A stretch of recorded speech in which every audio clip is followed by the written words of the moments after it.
cold as ever outside. Man. $2,000 stimulus check. One of my homies inside the warehouse asked me, like, man, you heard anything about us getting a stimulus check for $2,000? I'm like, no, I ain't heard about that. But I hope what you heard is true. I need an extra $2,000 right about now. Straight up.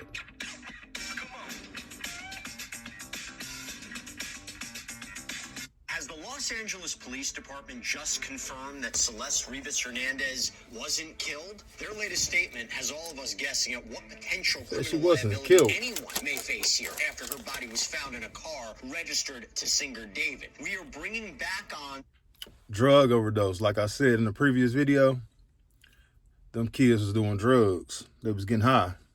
Steve Fisher, the private investigator who is looking into aspects of this case on the ground in Los Angeles. Welcome to Sidebar, presented by Law and Crime. I'm Jesse Weber. As you're watching this, have you ever wondered how we're able to share so many clips from all of these stories so quickly? I'll give you a secret if you're in the content creation game. It's called Opus Clip. This is an all-in-one AI editor that makes it a breeze to cut, create, and upload videos across any platform through AI. Opus Clip, it generates B-roll, reframes footage, and it even cleans up audio. It is so easy to use. You just visit opus.pro/sidebar. You sign up, you upload, and in minutes, you'll have perfectly edited clips ready to go for TikTok, Shorts, Reels. Opus is your one-stop shop. And having a tool like Opus Clip means our producers can get you viral courtroom updates instantly. At Sidebar, we want listeners to share their ideas too, and this is the most powerful tool there is to help you edit like a pro. Go to opus.pro/sidebar to create your videos today. The best what ever. do you make of this new update in the David case? As we continue to cover the investigation into the death of 14-year-old Celeste Rivas Hernandez, whose body was found in a Tesla that was registered to the singer out in LA back in September, and there have been no arrests, no one, including David, has been named a suspect or person of interest. What is... One thing I can say about this D4VD David dude, he don't talk. He haven't said anything. I believe he know what truly happened to this young lady. And if it was just a drug overdose, I think he knows about it. But if someone committed foul play, David know what happened. He just keeping his mouth closed. He ain't said 2 words since this all started. We ain't heard nothing from him.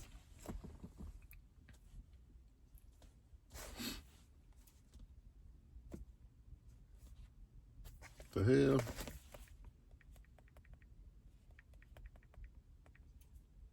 What's happening right now? Because the LAPD has confirmed with KTLA that its prior news release, quote, stands on its own. What does that mean? Well, if you go back to that prior news release, essentially the message being sent is there is currently no crime other than concealment of a body that may have occurred. There is no case being sent over to the LA County District Attorney's Office for potential review or potential prosecution. And one of the reasons that announcement has been made was because the Los Angeles County Medical Examiner has not yet determined a manner or cause of Celeste's death. But should I say, as of now, right? Could this change? Does that mean they have no evidence right now that someone actually killed Celeste, caused her death, that there's no homicide charges on the table right now? Was it accidental? Someone freaked out, tried to dispose or conceal her body afterwards? Or is this basically a statement, they're not going to find any evidence that someone killed her, right? I want to get into what this means and what may be going on behind the scenes with someone who is on the ground in LA, someone who is investigating what may have happened to Celeste. I'm talking about Steve Fisher, a missing persons private investigator who is high. I'm surprised the Celeste girl's parents haven't spoke up. Man, I would be hounding the police department, the news stations,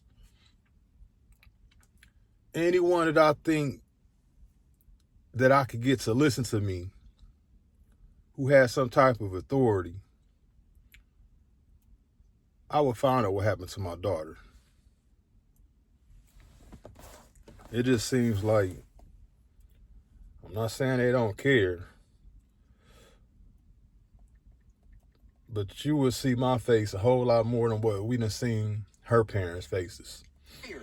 By the owner of the property that David was staying at in LA. Now remember, this property was nearby where that Tesla was found. And as you may recall, the owner wants some more information about what role his house, his property, may have played in this, if any. And you may also remember, if you've been following us here on Sidebar, that we have interviewed Steve before. And when it came to what may have been found at that house, the house that David moved out of, that was searched by authorities, here's what Steve said to us in a previous episode. But I will say this, there are some things that, and I'm talking physical evidence that was at that house that is, there could have been greater plans as far as getting rid of her, and it's scary, sadistic stuff. And that's why we're trying to learn more about that.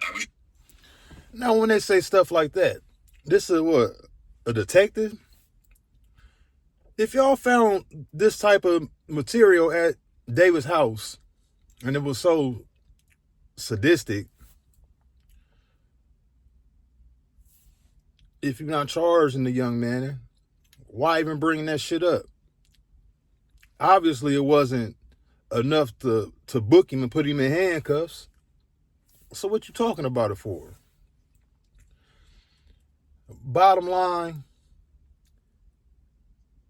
the LAPD, they need to just go on and get to the bottom of the situation and let the people know exactly and what's going on.